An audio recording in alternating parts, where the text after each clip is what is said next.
And now an emotional plea from a woman who lost her mother to COVID-19. She hopes her story will prevent others from having to experience this type of loss. Here's Michelle Herron. Sonia Tucker was 57 when she lost her battle with COVID last month. She was the definition of a fighter, and her daughter hopes by sharing her story, it will help others. It's been a month since Sonia Tucker was buried here. The pain of losing her mom is still fresh for Mika Tucker. You know, I was just so overwhelmed. Just hearing the word ventilator for your mom is heartbreaking. But Sonia's ability to fight started well before the pandemic. She was a 32-year-old single mother of two when she was diagnosed with breast cancer. She beat the diagnosis and lived cancer-free for more than 20 years. But then it came back. The breast cancer is progressing.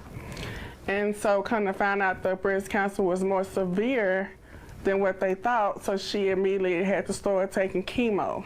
And then we found out that it was in her bones. Despite the grueling effects chemotherapy had on her body, Sonia continued to fight. And despite their efforts to protect her from COVID, in December, she was rushed to the hospital in an ambulance. She knew if she caught COVID, you know, she would be really sick because she was already sick. A couple days later, she was placed on a ventilator where she remained for 30 days. I didn't want to give up on my mama that easy. You know, and I told them, I said, I can't give up on my mama. Mika watched her mom endure and overcome so much, but the coronavirus was too much for her body to handle.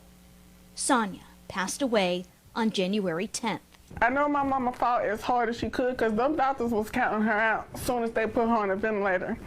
And for her to fight a whole 30 days, you know, that really meant a lot to me because my mama was a fighter. She didn't give up easy. Mika hopes by sharing her mother's story, it will encourage others to take the virus seriously, to prevent others from feeling this type of pain.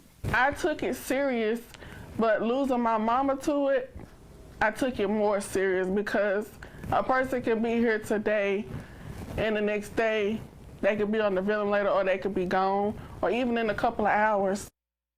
Our thanks to Michelle Herron for sharing that story, and also Mika for talking about her experience.